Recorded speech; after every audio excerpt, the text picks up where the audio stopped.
रामकृष्ण हरी आमचं गाव आमचा पारायण सोहळा या कार्यक्रमासाठी आज आपण मान तालुक्यातील भालवडी या ठिकाणी आलेलो आहोत। विशेष म्हणजे आज आपण हनुमान मंदिरात आहोत आणि श्रीराम नवमीला हा सप्ताह सुरू होतो आणि हनुमान जयंतीला खरं तर सांगता होती आणि त्यानंतर विविध कार्यक्रमांनी या कार्यक्रमाची यात्रा भरत असते। खरं तर आज आपण हा सप्ताह केव्हा सुरू केलेला आहे, काय कारण आहे, किती वर्ष झालेले आहेत आणि या सप्त्यातून या गावाला काय मिळालेलं आहे अशी विविध माहिती आज आपण भालवडीकर ग्रामस्थ आणि वारकरी यांच्याकडून घेणार आहोत। रामकृष्ण हरी। रामकृष्ण हरी। माझं नाव शंकर काके। बरं, तुम्ही नोकरी काय करत होता? मी 36 वर्ष प्राथमिक शिक्षकाची नोकरी केली आहे। बरं, आता गुरुजी एक सांगा, पहिलाच प्रश्न आहे मुलाखतीतला की आपलं पारायण किती वर्षापूर्वी सुरू केलेलं आहे आणि का केलेलं आहे? हे पारायण 23 वर्षापूर्वी सुरू केलेलं आहे। 2003 सालापासून सुरू करण्याच्या पाठीमागचा उद्देश एकच होता की ही गावातील तरुण पिढी थोडीशी वाम मार्गाकडे वळायला लागलेली होती। हे जरा चाणाक्ष लोकांनी जाणलं आणि ह्याला पर्याय काय तर संत वाङ्मयाचा याला थोडासा जर काय दिला ठेवा तर त्या संत वाङ्मयातून हे काहीतरी चांगलं बुद्धी त्यांची निर्माण होईल आणि लोकांच्या मध्ये जे काय दुर्गुण पसरायला लागलेले आहेत, व्यसनाधीनता वाढायला लागलेली आहे, गावागावामध्ये किंवा जाती जातीमध्ये धर्माधर्मामध्ये जी काय विसंगती निर्माण व्हायला लागलेली आहे, ताणतणाव निर्माण व्हायला लागले आहेत, त्याला एकमेव आळा बसावा, सर्वांना सद्बुद्धी सुचावी आणि त्या दृष्टीनं त्यांच्यामध्ये एकोपा आणि सर्वांच्या मध्ये प्रेम निर्माण व्हावं, सर्वाभावी प्रेम व्हावं आणि जेणेकरून जास्तीत जास्त देवाची ओढ लागावी, परमेश्वर काय आहे याचं थोडंसं चिंतन मनन आचरण करावं या दृष्टीनं हा सप्ताह आम्ही सुरू केला। धन्यवाद। रामकृष्ण हरी माऊली। रामकृष्ण हरी। माऊली, तुमचं नाव सांगा। रामकृष्ण हरी। मी हरिभक्त परायण युवा कीर्तनकार नाना महाराज दावड। माझं गाव हेच भालवडी। ज्या मातीमध्ये जन्म घेतला त्या मातीशी आपली काहीतरी नाळ जोडावी या अनुषंगानं खरं तर आज आम्ही या असणाऱ्या समाजासाठी असेल किंवा वारकरी संप्रदायासाठी आम्हा सर्वांचं, आमचे मित्र तसंच आमच्या गावचं मृदंगाचार्य हरिभक्त शशिकांत महाराज असतील, आमचे मित्र आशिष महाराज असतील, शंभूराज महाराज असतील, असे लहान लहान कलाकार मंडळी आज आम्ही एकोपानं हा सप्ताह आम्ही आज कार्यरत राहतो। आम्ही सर्व कर्तव्यदक्ष जबाबदारीनं पार पडतोय। खरं तर आमच्या या भालवडी गावचा अभिमान म्हटलं तरी चालेल। आमचा जो हा सप्ताह आहे 2003 ला प्रारंभ म्हणजे सुरुवात झाली आणि बघता बघता आपण म्हणतो बघा की येवलेसे रोप लावेले द्वारे आणि त्याचा वेलो गेला गगनावरे आणि खरंच त्या तुकोबारायांच्या उक्तीप्रमाणे आज आमच्या गावामध्ये खरं तर एक लावलेलं छोटंसं रोपटं आणि त्या रोपट्याचा आज वटवृक्ष झाला। या गोष्टीचा आम्हा सर्व ग्रामस्थांचा एक अभिमान आहे। तसं जर पाहायला गेलं तर आज आम्ही ज्ञानेश्वरी वाचनासाठी असेल तर इतका मोठ्या पद्धतीनं आमच्या गावामध्ये बदल झालेला आहे। तसेच घराघरामध्ये माळकरी व्यक्ती भरपूर अशा पद्धतीनं आपल्याला बघायला मिळत आहेत। म्हणजे परिवर्तन जे काय असतं ते आम्ही सर्वांनी आमच्या डोळ्यात देखत आम्ही अनुभवलेलं आहे आणि खरं तर आमच्या ग्रामदैवत हनुमंतरायाच्या कृपेनं हे असं भव्य असं एक मंदिर पण उभा झालं सर्वांच्या सहकार्यामुळं। तसंच आमच्या गावामध्ये असं बऱ्याच प्रकारे परिवर्तन झालेलं आहे। धन्यवाद माऊली। माऊली, तुमच्यासाठी अजून एक प्रश्न आहे। खरं तर व्यासपीठ चालक म्हणून तुम्ही आज ह्या पारायणाची जबाबदारी पार पाडत आहात। आनंदही एकच वाटतं की खरं तर व्यासपीठ चालक बाहेरून आणले जातात, पण आज तुम्ही स्वतः ही जबाबदारी पार पाडत आहात। लहानपणी गेल्या 23 वर्षात पाठीमागचा इतिहास पाहिलं तर तुम्ही ह्या पारायणामध्ये हरिपाठामध्ये नाचलेला आहात, पण आज तुम्ही व्यासपीठ चालक म्हणून काम करत आहात। काय सांगताल थोडं या खरं तर व्यासपीठ चालकाची जबाबदारी म्हणून काय? तसं जर पाहायला गेलं तर खऱ्या अर्थानं आमच्या पण घरामध्ये आपण जसं म्हणतो की माझ्या वडिलांची मिरासिगा देवा तुझी चरण सेवा पांडुरंगा आणि या तुकोबारायांच्या अभंगातील प्रमाणाप्रमाणेच खरं तर आम्हाला सुद्धा परमार्थाची ओढ लागली। तसेच आमच्या समवेत वडिलांनी मला मंदिरामध्ये येण्यासाठी दररोज सातत्यानं प्रयत्न केल्याच्या नंतर मला परमार्थामध्ये आणलं। मी 3 वर्ष संस्थेमध्ये शिक्षण घेतलं। शिक्षण घेतल्याच्या नंतर स्वर्गीय कैलासवासी रमेश महाराज खंडागळे हे 2003 पासून ज्यांच्याकडे ते व्यासपीठ होतं, खरं तर ज्यांची प्रेरणा आपले सोपान काका काळे मार्डीकर ते असतील किंवा दादा महाराज किर्दक दहिगाव यांच्या प्रेरणा हा सप्ताह खरं तर चालू झाल्याच्या नंतर ज्यावेळेस रमेश महाराज व्यासपीठावरती असायचे त्यावेळेस मी त्यांच्या समोर तिथं वाचक म्हणून खाली बसायचो। बसता बसता माझ्यावरती माऊलींची कृपा झाली आणि इयत्ता 4थी मध्ये मराठीमध्ये जी ओवे असते, जसं की ज्ञानेश्वरीमध्ये पहिली ओवे, ओम नमोजी आद्या वेद प्रतिपाद्या जे जे सुवेद्य आत्मरूपा, हे जे ओवेचं जे शब्द आहेत ते शब्द शिकत मी गेलो आणि बघता मराठीमध्ये बघता संस्थेमध्ये संस्कृत शिक्षण घेतलं, भगवद्गीतेतील 18 अध्यायाचं शिक्षण घेतलं आणि ते घेतल्याच्या नंतर ज्यावेळेस ते आजारी पडले त्याच्यानंतर त्यांनी जबाबदारी मला सांगितली की इथून पुढे हा वारसा तुम्हाला जपायचा आहे, म्हणून मी आज या असणाऱ्या व्यासपीठावरती उभा आहे. धन्यवाद माऊली. रामकृष्ण रे. रामकृष्ण. दादा नाव सांगा पहिल्यांदा. माझं नाव नामदास महाराज, अजून तालुका श्रीगोंदा, जिल्हा अहमदनगर. श्रीगोंदा. हो. मग तिकडून आज भालवडी सारख्या आमच्या भागात हो. काय कारण काय आलो त्या आम्हाला काय नाव तुमचं? शशिकांत महाराज यांची आमच्यावर ओळख होते, म्हणजे आमच्याकडे तुम्ही येणार का म्हणले कार्यक्रमाला. म्हणलं येऊ की, म्हणजे काय कार्यक्रम करणार, म्हणजे आम्ही तुमचा हे सांभाळू पाठी काकडा, पाटेचा काका. पाठीचा काकडा. त्यानंतर काय झालं, इथं आल्यानंतर पाहिलं परिस्थिती, गाव वाडी एकदम छोटी आहे, कडणी परिसर सगळा डोंगर आहे, उत्पन्न नसताना 1 कोटीचं मंदिर तुम्ही बांधलं, हे विशेष आहे म्हटलं. मग तसा विचार केला आणि मग गावाल्याने आम्हाला सांभाळून घेतलं आणि त्याच्याकडे सेवे करता येत. आता दादा खरं तर तुम्हाला अजून एक प्रश्न आहे. खरं तर महाराजांनी किंवा गुरुजींनी सांगितलेला हो. आहे काकडा असतो पाटेचा. हो. काकडा नक्की काय असतो? काकडं म्हणजे भगवंताला आळवणे. पाटेचा. हा, पाठे भगवंताचं स्मरण करून त्याला आळवणे, हा काकडा असतो. हो का. धन्यवाद. रामकृष्ण हरी. दादा रामकृष्ण हरी. नाव सांगा तुमचं. शहाजी काटे, चोमदारा. चोपदार. हा. कसं काय वाटतं चोपदाराची बरं पद्धत? वाटते, बरं वाटते. काय करू वाटते? काय लय सेवा करू वाटते, दुसरं काय. सेवा करू वाटते? हा. धन्यवाद. रामकृष्ण हरी. रामकृष्ण हरी. नाव सांगा तुमचं.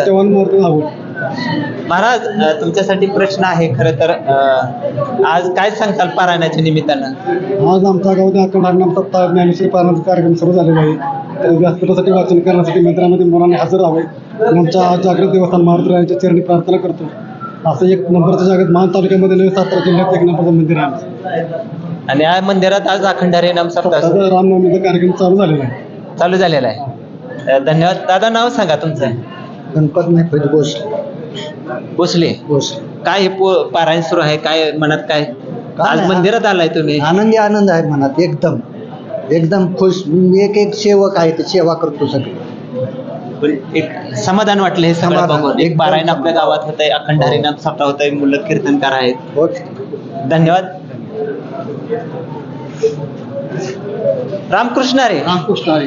दादा तुमचं नाव सांगा पहिल्यांदा. दिगंबर महाराज मांडगे, हे कोरेगाव तालुका कर्जत जिल्हा अहमदनगर. कर्जत ते सातारा हो. आणि मान तालुका आणि भालवडी. हो, हो. काय नातं काय ह्यांच्याशी आता आमच्या गावात? शिकवत आपल्याकडे शशिकांत मोरे, नाव संस्था आळंदीला, संस्था आपली मोठी आळंदीमध्ये स्वतःच्या आपल्या. तुमचे जे? हो, स्वतः- स्वतःच्या आपले शिकावत शशिकांत मोरे, ती असेच काटेन ते आपल्याकडे. अरे वा. म्हणजे आज त्यांच्या गावात हो. आज तुम्हाला याचा योग आलेला आहे. खूप अभिमानाची गोष्ट आहे की आमच्या तालुक्यातली मुलं तुमच्या शाळेत शिकलेली आणि त्याच मुलांच्या आज गावात सप्ताह होत हो आहे. हो हो. शिवाय कसं आहे की आमचं सगळं जातमध्ये सगळे ह्याच्यात आणले, म्हणजे संप्रदायामध्ये. संप्रदाय आलेला आहे. हो. धन्यवाद. गुरुजी तुमच्यासाठी अजून एक प्रश्न आहे आणि तो प्रश्न मगाशीच तुम्ही सांगितलं की तरुण पिढी कुठेतरी वाम मार्गाला जाऊ नये, गावात अजून काय चांगलं काय करावं. तर आता 23 वर्षाचा मागे जाऊन बघितलं तर काय काय बदल वाटले तुम्हाला? खूप मोठा बदल झालेला आहे. जी तरुण पिढी आहे ती तरुण पिढी वाम मार्गाला जाण्याच्या ऐवजी या सांप्रदायिक जीवनामध्ये उतरलेली आहे. हे संपूर्ण कार्यक्रम तरुण पिढी पार पाडते आणि खूप मोठं त्यांचं योगदान अगदी तनाचं तर आहेच, मनाचं आहे आणि धनाचं पण असतं. असे तिहेरी म्हणजे त्यांनी योगदान दिलेलं आहे या कार्यक्रमासाठी. आणि महत्त्वाचा मुद्दा असा आहे की या गावातली तरुण पिढी व्यसनाकडे अजिबात नाही. अगदी सुसज्ज अशी तरुण पिढीची फळी तयार झालेली आहे. आणि महत्त्वाचा मुद्दा अत्यंत असा आहे की या गावामध्ये थोडी नास्तिकता होती. सगळे लोक मारुती मंदिरामध्ये आले की नतमस्तक होतात, एकमेकाच्या चरणावरती मस्तक ठेवतात आणि सगळे एकमेकांना हा प्रेमानं 23 वर्षातला बदल तुम्हाला जाणवला? अत्यंत बदल झालेला आहे. अत्यंत प्रेमानं वागतात सगळी.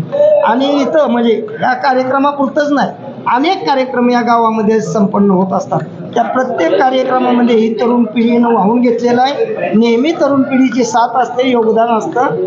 आणि सगळे कार्यक्रम, गणपती उत्सव असो, देवीचा उत्सव असो, हनुमान जयंतीचा उत्सव असो, अन्य कुठला गावातला छोटा मोठा कार्यक्रम असो, इतकंच नव्हे तर एखाद्याचं लग्न कार्य जरी असलं तरी ही तरुण पिढी सगळी तुटून पडते त्या कामामध्ये. म्हणजे हे सर्व पारायणाने एका बदल घडवलेला आहे. हे सगळं पारायणामुळे घडत चाललेलं आहे. ज्ञानेश्वरी वाचन ज्ञानेश्वरी वाचनामध्ये जे काय सांगितलेलं आहे तत्व, त्या प्रत्येक तत्वाच्या अनुषंगानं सगळी माणसं एकत्र येतात आणि तरुण पिढी तर आज तुम्ही अतिशय आग्रहप्रमाणे सहभागी होते. उत्स्फूर्तपणे आपलं आणि सगळ्यात महत्त्वाचं की या मारुती मंदिरामध्ये अखंड वर्षभर जेवढे शनिवार येतील, जेवढे सण येतील, त्या प्रत्येक दिवशी या ठिकाणी 2 तास, किमान 2 तासाचं भजन ही तरुण पिढी संपन्न करत असते. धन्यवाद. रामकृष्ण हरी. नाव सांगा तुमचं. आनंदराव पवार. आज तुम्ही मंदिरात पारायणाच्या निमित्तानं आलेला आहात. काय मनात भावना आहे? काय आपण हे मंदिरात जावं, पारायणात जावं? आम्ही दररोज शिकतो. निमित्त येता काहीतरी मनात असेल ना, हातातली कामं सोडून यायचं, हे करायचं, सगळं काहीतरी देवासाठी, आपल्या हनुमानरायासाठी. धन्यवाद. महाराज, अजून एक प्रश्न तुमच्यासाठी आहे. प्रश्न असा आहे की आपण एखाद्या गावात पारायण घेतलं किंवा 23 वर्षाचा प्रवास आहे, बरोबर. 23 वर्षाचा प्रवास म्हटलं का आपण गायक, वादक, प्रवचनकार, कीर्तनकार अशी काही गावात निर्माण झालीत का तुमच्या? झालेत का? हो, झालेत ना. कोण कोण आहे तिथे? तसं जर पाहायला गेलं तर आमच्या गावामध्ये मृदंग क्षेत्रात असू द्या, ज्यांचं नाव आहे ते म्हणजे आमच्या गावचं भूषण, आमच्या गावचं म्हणण्यापेक्षा महाराष्ट्राचं भूषण शशिकांत महाराज मोरे हे याच गावचं एक व्यक्तिमत्व आहे. तसंच आमचे समाज प्रबोधनकार आशिष महाराज काटे म्हणून ज्यांनी नाव कमी वयामध्ये केलं ते याच गावचे आहेत. तसं जर पाहायला गेलं तर माझ्याकडे व्यासपीठ असतं किंवा बाहेरचे काय कार्यक्रमाचे कीर्तनकार म्हणून पण मी कार्यरत आहे. माझं नाव हरिभक्त परायण युवा कीर्तनकार नाना महाराज धावड. तसेच लहान लहान अजून काही मुलं संस्थेमध्ये शिकत आहेत. कोणी जोगदंड महाराज शिक्षण संस्था पंढरपूर, त्या ठिकाणी 4 विद्यार्थी आहेत. तसंच आळंदीसारख्या ठिकाणी अजून 4 विद्यार्थी शिकत आहेत आणि या कार्यक्रमासाठी उपस्थित राहतात पण. अशी म्हणजे बरीच अशी प्रगती आमच्या या 23 वर्षामध्ये आमच्या गावामध्ये झालेली आहे, परिवर्तन झालेलं आहे आणि बदल झालेला आहे. याचा आम्हा सर्व ग्रामस्थांना आनंद आहे. महाराज, आपल्या पारायण सोहळ्यामध्ये कुणाची कीर्तन आणि प्रवचन होणार आहे ते? आमचे आजपासून सुरुवातीला आज रामनवमीचं पहिलं कीर्तन कुणाचं आहे, सकाळी आणि संध्याकाळी? आज खरं तर पर्व काळ मानला जातो तो म्हणजे श्रीरामनवमी, आणि श्रीरामनवमीचं जे कीर्तन आहे ते आमच्या मान तालुक्याचं वैभव एक शिक्षक आहेत ते हरिभक्त परायण दादासो महाराज नरळे, पानवण त्यांचं गाव, आणि त्यांची कीर्तनरूपी सेवा होते आता. त्याच्यानंतर संध्याकाळची जी पहिल्या दिवसाची कीर्तनरूपी सेवा आहे ते सोकासन गावचे सुपुत्र आहेत हरिभक्त परायण सूरज महाराज जाधव यांचे होणार आहे. तसेच उद्याची संध्याकाळची जी कीर्तन सेवा आहे ती मारडीकर हरिभक्त परायण सोपान काका महाराज काळे यांची होणार आहे. तसेच त्याच्यानंतर हरिभक्त परायण गणेश महाराज धुमाळ यांची होईल. तसेच चौथ्या दिवशीची कीर्तनरूपी सेवा दत्तात्रय महाराज गलंडे जावलीकर यांची होणार आहे. त्याच्यानंतर हरिभक्त परायण रोहन महाराज पवार आकलूजकर त्यांचे होणार आहे. त्याच्यानंतर हरिभक्त परायण सागर महाराज पवार त्यांची होईल. आणि त्याच्यानंतर जागराची जी म्हणतो आपण सुनील महाराज यादव यांचे होणार आहे. आणि काल्याचं कीर्तन आहे हरिभक्त परायण माऊली महाराज रणवरे लोणीकर यांचे होणार आहे. अशी आमच्या कार्यक्रमाची रूपरेषा आहे. धन्यवाद गुरुजी. कीर्तनाला सौजन्य मिळतंय, जेवणाला सौजन्य मिळतंय, काय मनात लोकांची भावना असते? लोकांच्या मनात एकच भावना आहे, मोठेपणा म्हणून इथं कुणीही काम करत नाही. फक्त आपण या देवाच्या चरणासाठी नतमस्तक होण्यासाठी आणि एक लीनता मनात जी काही एकमेकाबद्दलची आपुलकी आहे त्या आपुलकीच्या नात्यानं, प्रेमाच्या नात्यानं हा सगळा कार्यक्रम जेवणाचा असेल, नाश्त्याचा असेल, या आर्थिकदृष्ट्या मदत करण्याचा असेल, हे सगळे जे आहेत लोकांच्या मनामध्ये दुसरं मी मोठा आहे म्हणून कोणी इथं दान करत नाही. फक्त मी या मारुती चरणी हे अर्पण करतोय आणि त्याचा स्वीकार या सामान्य माणसांनी, सगळ्या माणसांनी घ्यावा, त्याचा लाभ घ्यावा, लोकांच्या मनामध्ये एक प्रेरणा निर्माण व्हावी, भविष्यकाळातल्या पुढच्या पिढीला त्याचा एक वारसा मिळावा, या हेतून हे सगळं चाललेलं असतं. धन्यवाद. आमचं गाव आमचा पारायण सोहळ्याचा खरं तर सविस्तर मनमोकळेपणाने सर्व ग्रामस्थांनी भाविक मानदेशशी बोललेले आहेत. सर्वांना धन्यवाद. रामकृष्ण. हनुमान मंदिरासमोर असे आकर्षक श्रीराम नवमीनिमित्त रांगोळी काढलेले दिसत आहे. आपल्याला हनुमानरायाचं दर्शन झालेलं आहे आणि याच मंदिरात अखंड हरिनाम सप्ताह सुरू आहे. हनुमानरायाचं दर्शन झालेलं आहे, तर गणरायाचं दर्शन झालेलं आहे मंदिरातील, आणि विठू माऊलीचं पण दर्शन झालेलं आहे. गणरायाचं दर्शन आपल्याला होत आहे. विशेष म्हणजे हनुमान मंदिरा परिसरात वेगवेगळ्या देवांची मूर्ती आपल्याला पाहावयास मिळत आहेत. परिसरात आपल्याला वेगवेगळ्या मूर्ती पाहावयास मिळत आहेत. आपल्याला श्री महालक्ष्मी देवीची काठीचं दर्शन झालेलं आहे. ही काठी शिंगणापूरला मोहीला जात असते. मोहीच्या यात्रेला ही काठी जात असते. आपल्याला महालक्ष्मी देवीचं दर्शन झालेलं आहे आणि छत्रपती शिवाजी महाराजांचं दर्शन झालेलं आहे. गावात असा पुतळा बसवलेला आहे. अखंड हरिनाम सप्ताहानिमित्त विविध कार्यक्रमाचे आयोजन केले जाते. हनुमान जयंतीच्या निमित्तानं असा फलक लावलेला दिसत आहे. आणि कोणकोणते कार्यक्रम आहेत अखंड हरिनाम सप्ताहानिमित्त तोही फलक आपल्याला दिसत आहे. वेगवेगळ्या महाराजांची छायाचित्र या अखंड हरिनाम सप्ताहानिमित्त कीर्तनकारांची छायाचित्र आपल्याला दिसत आहेत. आपण थेट आता आलोय ते प्रतिमा पूजन चाललेलं आहे. ज्ञानेश्वर माऊली तुकाराम माऊलींची प्रतिमा पूजन सुरू आहे कार्यक्रम. अखंड हरिनाम सप्ताह म्हटलं की प्रतिमेचे पूजन माऊली आणि तुकाराम महाराजांचे होत असते. त्यानंतर वीणापूजन आणि पंचपदी असे विविध कार्यक्रम होत असतात. आपल्याला दृश्य पाहावयास मिळत आहे की प्रतिमा पूजन, कलश पूजन, त्याला दृश्य आहे घंटपूजन यावेळेला झालेलं आहे. कलश पूजन, प्रतिमा पूजन झालेलं आहे. ग्रामस्थांच्या हस्ते हा कार्यक्रम सुरू आहे.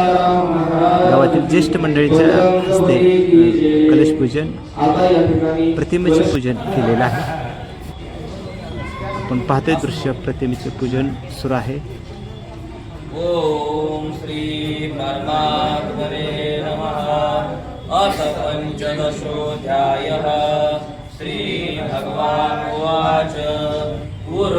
हनुमान मंदिर आहे हे खरं तर ग्रामस्थांनी बांधलेले आहे आणि जवळजवळ 1 कोटीचा खर्च ग्रामस्थांनी सांगितलेला आहे की 1 कोटी रुपये खर्च करून हे आकर्षक पद्धतीचं हनुमानाचं मंदिर आहे.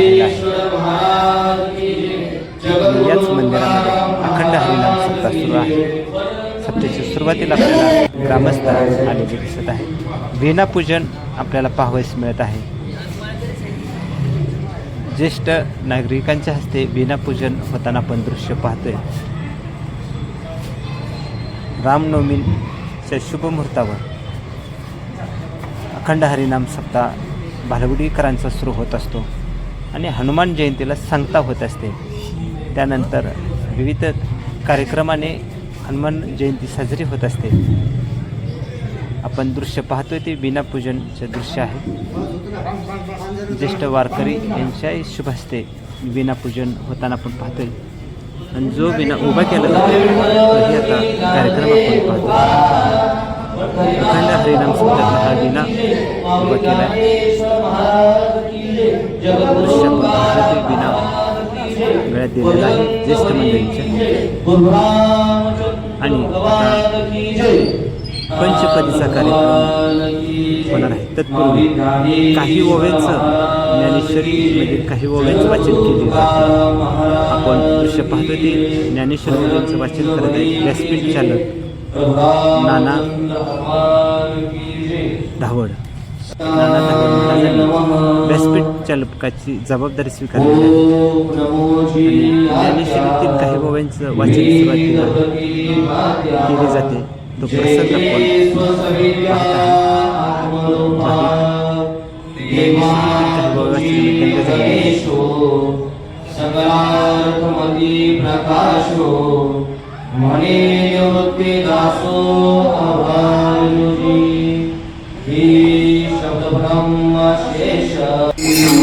आपण पंचपदी कार्यक्रमात आलेला आहोत आणि कार्यक्रम आपल्याला पाहायला मिळत आहे.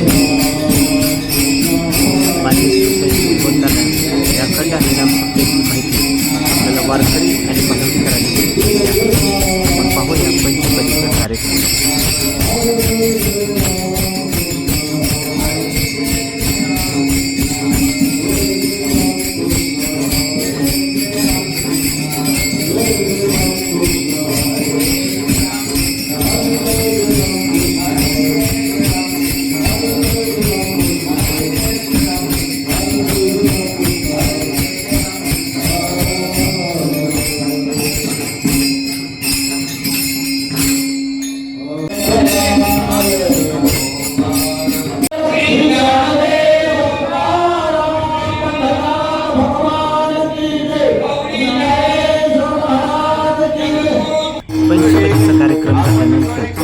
तालुक्यातील प्रसिद्ध कीर्तनकार दादा महाराज नरळे यांची रामनवमीनिमित्त कीर्तन सेवा पाठवली करावी.